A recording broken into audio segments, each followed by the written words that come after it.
100 টাকা দে। আমার কাছে পয়সা নেই। তোর কাছে কে চেয়েছে? আমার নামে লিখে দিস। আগে অনেক পয়সা নিয়েছো, আর দেওয়া যাবে না। এ তোর ওই হিসাব নিকাশ না অন্যদের দেখাবি, বুঝলি? কণিকা অপেক্ষা করছে, তাড়াতাড়ি টাকাটা দে। বললাম তো দেওয়া যাবে না। কেন একই কথা বলছো? তুমি এভাবে উঠে দাঁড়ালে কি ভাবছো? তোমাকে পয়সা দিয়ে দেবো? আমি কাউকে ভয় টয় পাই না। তুমি এখন যেতে পারো। এই, তুই কোথা থেকে উঠে এসেছিস সেটা হয়তো ভুলে গেছিস। এটা ঠিক নয়। আমি কোথা থেকে উঠে এসেছি আমি জানি। তোর মতো লোকের সামনে হাত পেতে বেড়াই না, তাই মুখ সামলে কথা বল। তবে রে, বড় বড় কথা। আমি লোকের কাছে হাত পেতে পারিস কেন? টাকা দিবি কিনা বল। কি হয়েছে? কি হয়েছে ওকেই জিজ্ঞেস করো। নিজেকে মালিক মনে করছে। সেদিন কালেক্টর অফিসে বড় বড় কথা বলছিল, সেদিনই আমার হাতে মার খেত। আরে কি তুই আমাকে হাত তুলেছিস না? আমি তোকে ছাড়বো না। কি তুই আমার কি করছিস? এখানেই ফেলে রেখে দাও। জানি দেখা। 100 টাকা চাইলাম, দিল না। গরম কেন করছিস নরেশ? তোর টাকা লাগবে আমাকে বলতে পারতিস। ওকে চাইতে গেলি কেন?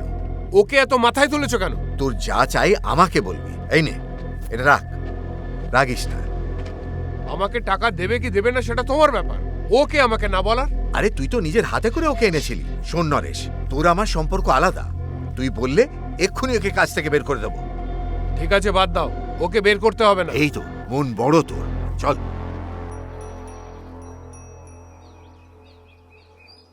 আরে আগে দেখে নাও মেয়েটা পছন্দ কি না। ছেলে কি করে সেটা তো বলুন। কেউ ওদের বলনি? আমরা কিছু বলিনি, যা বলার তুমিই বলো। ওই ভানুবাবুর ব্যবসাপাতি আমিই সামলাই। আচ্ছা, তুমি সামলাও। আরে উনি যে মদের ব্যবসা করেন সেটা তো নরেশের জন্যই ফুলে ফেপে উঠেছে। ওর হাতে জাদু আছে। ওর মতন মদ আশেপাশে গ্রামে কেউ বানাতে পারে না। চাইলে একবার খেয়ে দেখতে পারো, সারা জীবন মনে রাখবে। হ্যাঁ। এই, একে এখানে কে এনেছে রে? উল্টো পাল্টা বকছে। এখনো মদ তৈরি করে, ঠিক আছে। বিয়ের পরে এসব ছেড়ে চাষবাসই করবে, চিন্তা করো না। সরকারি চাকরি না থাকুক, কিন্তু কোনো ভালো ছেলের সঙ্গে বিয়ে দেবো ভেবেছিলাম। কিন্তু মদের ধান্দা করে এমন ছেলের সাথে বিয়ে দিয়ে কোর্ট কাছারি করে বেড়াবো নাকি? ওই মেয়েটাকে আমার একটুও পছন্দ হয়নি। তোর কাকা একটা ভালো সম্বন্ধ নিয়ে এসেছে, সামনের সপ্তাহে দেখতে যাব। আবার যদি মেয়ে দেখতে গেছো না তাহলে কিন্তু খুব খারাপ হয়ে যাবে। বারবার ওর অপমান হয়, তোমাদের একটুও খারাপ লাগে না? আশেপাশে যত গ্রাম আছে ওকে মেয়ে দেখতে নিয়ে যাও। এটা করতে তোমাদের ভালো লাগে? আর ওকে যখন সবাই অপমান করে তখন তোমরা চুপ করে মজা দেখো। হ্যাঁ, তুই আর ওই মাতালটা মদ বানায় বলে ওর হাতে কেউ মেয়ে দিতে চায় না। ওর জন্য তোরও বিয়ে হবে না। এরকম বললে কিন্তু আমি কথা বলবো না তোমার সাথে। আর এই সব কিছু হচ্ছে তোমার জন্য। আমার সাথে ওর বিয়ে না দিয়ে তুমি ঠাম্মির কথায় অন্য মেয়ে দেখছো। হ্যাঁ, আমার একমাত্র মেয়ের একটা গুন্ডার সাথে বিয়ে দিয়ে দিই, তারপর বিধবা হয়ে সারা জীবন আমার গলার কাঁটা হয়ে থাকো। ওকে একদম গুন্ডা বলবে না। কি করেছো? ওকে গুন্ডা বললে তোর খুব রাগ হয়, তাই না? হ্যাঁ, রাগ হয়। তাতে তোমার কি? বাবাকে বিয়ে করে তুমি যে কত সুখে আছো তা তো আমি দেখতেই পাচ্ছি। এর থেকে ভালো তো নরেশের মতো সাহসী কাউকে বিয়ে করে আমি বাকি জীবন সুখে কাটাবো। তোমরা দেখে নিও। ওকে বিয়ে করে সুখে থাকবি? হ্যাঁ, ওর সাথে বিয়েটা দিয়েই দেখো না। হ্যাঁ হ্যাঁ, বিয়ের পর টের পাবি। কি করছো এখানে একা একা? কেন বসে আছো? কাল ওই মেয়েটা তোমাকে না বলেছে না? আমার কথা শোনো, ও তোমাকে না বলে সব থেকে বড় ভুল করেছে। হ্যাঁ হ্যাঁ, তুমিও জ্ঞান দাও। বারবার আমাকে মেয়ে দেখতে নিয়ে যায় আর আমার অপমান করায়। তুমি বিয়ে করার জন্য গ্রামে গ্রামে মেয়ে দেখে বেড়াচ্ছ, কিন্তু তোমার কখনো মনে হয়নি যে তুমি আমাকে বিয়ে করতে পারো? আমি তোমাকে খুব সুখে রাখবো। আমি তোমাকে সত্যিই খুব ভালোবাসি। তোমাকে বিয়ে করতে রাজি আছি।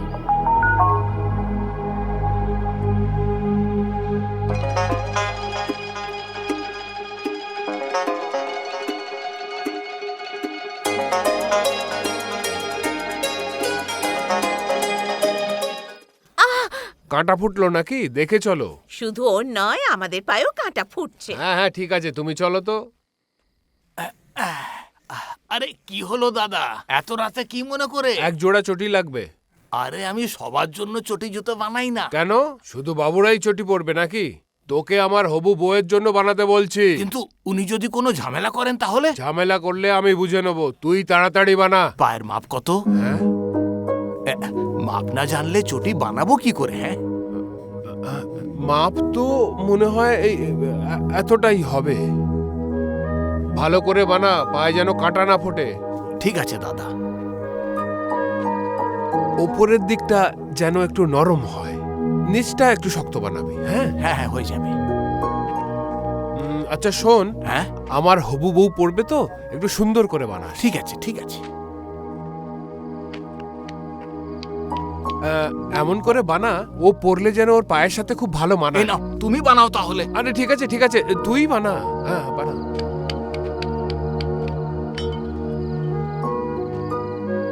তোমাকে আমি এসব বলছি কারণ কণিকা আমাকে খুব ভালোবাসে। এইও প্রথমবার চটি পড়বে, তাই ভালো না হলে চলে? ভালোই বানাবো। ও চটিটা পেয়ে যেন খুশি হয়ে যায়।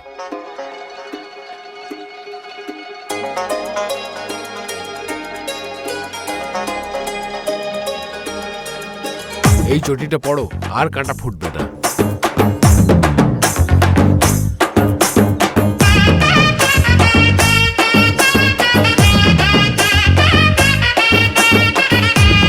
এই জ্যোতি, দেখ আমার চটিটা কেমন হয়েছে। কে দিয়েছে? নরেশ দিয়েছে। খুব সুন্দর হয়েছে।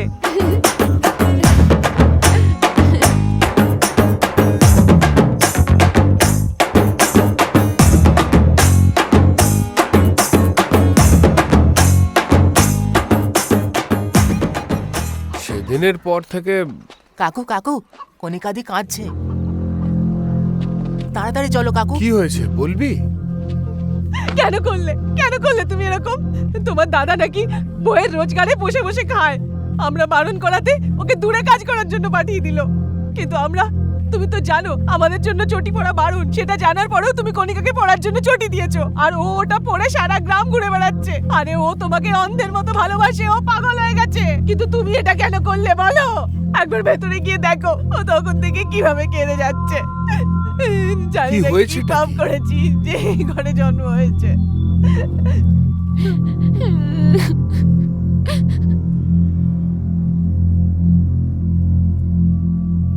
কণিকা ভয় পেও না, আমি কিচ্ছু হয়নি, সব ঠিক হয়ে যাবে, সব ঠিক হয়ে যাবে। নরেশ, চল আজকের মতো কাজ শেষ। হ্যাঁ ঠিক বলেছিস। এত দিন ধরে আমি এটাই ভাবছিলাম যে কাজটা কিভাবে সময় মতো শেষ করব। তুই এত চিন্তা করিস কেন? কি ব্যাপার, চটি পরে ঘুরে বেড়াচ্ছি? হ্যাঁ, ও আমাকে এটা দিয়েছে। খুলে ফেল। খুলতে বললাম তো। চটি পরে পুরো গ্রাম চড়ে বেড়াবি, আর আমরা দেখবো নাকি? চটিটা খোল। তোমার যদি এতই পছন্দ হয়েছে তাহলে নিজে খুলে নাও। কি বললি? চটিটা খুলবি নাকি সবার সামনে কাপড়টা খুলে দেবো? দাদা শোনো, ওকে ওকে মেরো না। কণিকা জেদ করিস না, চটিটা খুলে দে। খোল। খুলে দে না চটিটা। আর এবার মাথায় রাখ। কণিকা চল চল এখান থেকে চল, এটা মাথায় রেখে চল। ওর কথা শোনার কি আছে? কণিকা কথা বাড়িয়ে লাভ নেই। চল। ও পুরো গ্রামের সামনে, সবার সামনে আমাকে অপমান করলো। ভুল হয়ে গেছে, ওকে ক্ষমা করে দিন। ও আর তুই মুখে কথা, আমি কে জানিস তুই? তাড়াতাড়ি ওঠা, উঠিয়ে ওর মাথায় রাখ। ওটা ওঠা।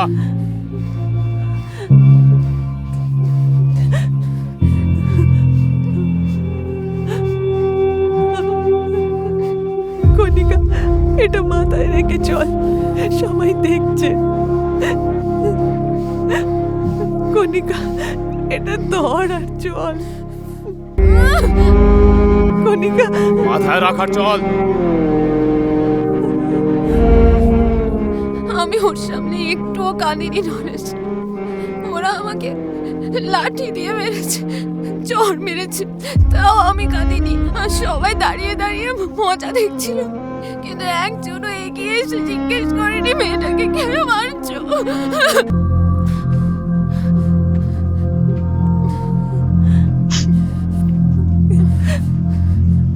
ওটা চটিটা মাথায় রাখ। এইভাবে চটিটা মাথায় নিয়ে পুরো গ্রামে ঘুরবি তুই। সবার সামনে আমার মাথায় চটি নিয়ে ঘুরতে হয়েছে, এখন আমি মুখ দেখাবো কি করে? আমার লজ্জায় মরে যেতে ইচ্ছে করছে।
তোল, চটিটা তোল,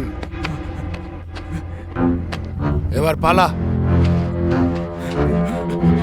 কিরে, তোর চটি পড়ার শখ হয়েছে? এই নে, মার, মার আমায়, মার, মার না, মার, মার আমায়, মার, মার, মার, খুব খারাপ মার না, মারবি, মার, দড়ি নিয়ে আয়, মারবি, মার। চল চল।